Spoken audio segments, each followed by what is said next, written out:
Well, as you can see, the shop is empty. This bay is empty. The owner came and picked up the new race car. However, I didn't get any reveal video. No reaction video, no nothing. Because we were down to the wire. We've had every member of the Cobalt crew touch this car in the past couple weeks because I went and broke my hand. Today, so over the past 3 days, I was fighting some type of parasitic issue where it was draining the battery, which still doesn't make total sense to me with a battery kill switch, how exactly that happens, but I don't fully understand electrical systems anyway.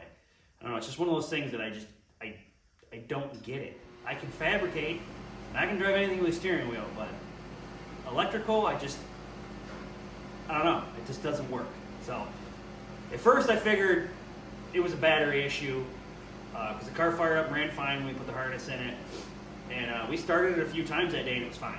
The next day, it didn't want to start, so I was like, oh, well, this battery, which was basically a brand new battery that I took out of a parts car, maybe it's no good. I mean, it seems weird that it wouldn't be, but okay. So I took that one out, I put another battery I had here from a parts car that charges and I thought was good. Put that one in, car fired right up. Started it 3 or 4 times, I ran it up to temperature, it was good. The next day, it was dead again. I was like, man, 2 bad batteries? I guess it's possible. So I went and I bought another brand new battery, and I bought a new ground cable, and put that in, car fired it up, ran fine, ran up to temperature, it was good. Today, I come home from work early because I know he's coming to pick up the car. I'm going to clean it, dust it, make it look nice, just make sure everything's good. Press the button, nothing. Just a click. Crap. So I had to call in the head honcho, the creator of Cobalt Crew, which isn't me. I know that's hard to believe. I'm just the face. Okay? But my Uncle Don, he's the one that started this mess. He started the Cobalt Crew. I had to call him in because it was 4 hours to crunch time. I didn't have time to play around, and I can't do much. So he come in and voltmeter, and we tested this and we tested that, and everything kind of pointed toward the alternator being the problem. Brand new alternator, brand new starter, and as you know from the wiring video, that's the only thing on the hot side of the battery switch. So it had to be one of those 2 things that was causing the issue. I still can't explain to you how we fixed it, but after messing around and calling in another person to help, an electrician, we ended up moving the starter cable to the cold side of the battery switch, and that somehow, according to the voltmeter, stopped the draw, even though every test we did showed the alternator being, I don't know, okay? I don't know.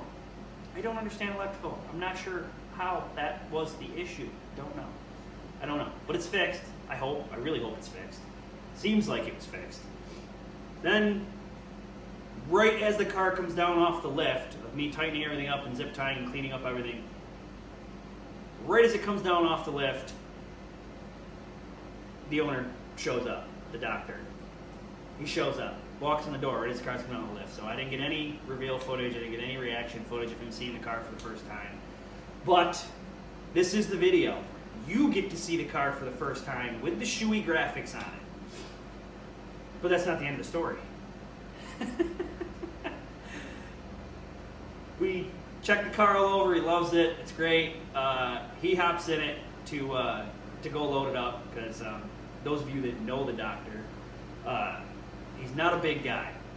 So the seat's really far forward, it's hard for me to get him out of the car, and especially with this on, I wasn't going to be able to drive the car on the trailer for him. So he hops in to drive the car on the trailer, we back it out of the garage, we get it lined up to go on the trailer, and dead pedal. Electronic drive-by-wire. So, that's the first issue. Fire back up, and he says to me, he goes, I don't think it's running right. He's like, I can't tell if it's a miss. He goes, it doesn't seem as crisp as my other car. I think there's something wrong. So, we back it back in the garage, and I start checking coils. And I'm thinking, it doesn't seem like a miss to me, but I hear what he's saying. It didn't seem quite crisp. It didn't seem quite right. So my first thought is, mass airflow sensor. So I pull the mass airflow sensor out of my race car, I put it in this car, immediately the car starts running smoother and it's crisp. Got it. Not a coil, not a misfire. We figured we're going to plug it into the computer anyway, make sure there's no codes besides the codes we're used to having for a simplified harness. Nothing, everything's good. So, finally loaded it back on the trailer, and you'll see video. The first part of the video of us loading on the trailer, I stopped mid-video because that's when it dead pedaled. So then the second video is of it. The second portion of that trailer video, it's us putting it on the trailer. And I've got a pretty good walk-around video of the car so you can see it all done in all its glory. And I gotta be honest here, I outdid myself on this car. Me and Brian Shoemaker, Shoey Graphics, the graphics package is amazing. It is by far the nicest looking car I think I've ever done, we've ever done together. I don't know how to paint my car now because this thing came out so good. I'll show you. I'm gonna show you what it looks like. The car's done. It's off to Alabama. Yeah, I built the car in New York. It's going to Alabama. That's right. The same guy who bought my car last year that I built wanted another one, so I built him another car. It's off to Alabama, going down. It'll be at Magnolia Speedway and whatever other tracks he decides to take it to. The owner of that car is the one and only Dr. Robert Eaton. Some of you know him, I'm sure. He's kind of a big deal in the racing scene down there in Alabama. So that's the new owner of the car. You get to see him for a quick second, well, when he's loading the car and when he's tying it down, but awesome dude. So without further ado, the newest Cobalt Crew car.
I hope I got that on video.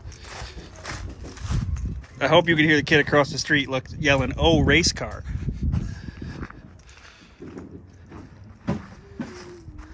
Going home to Alabama.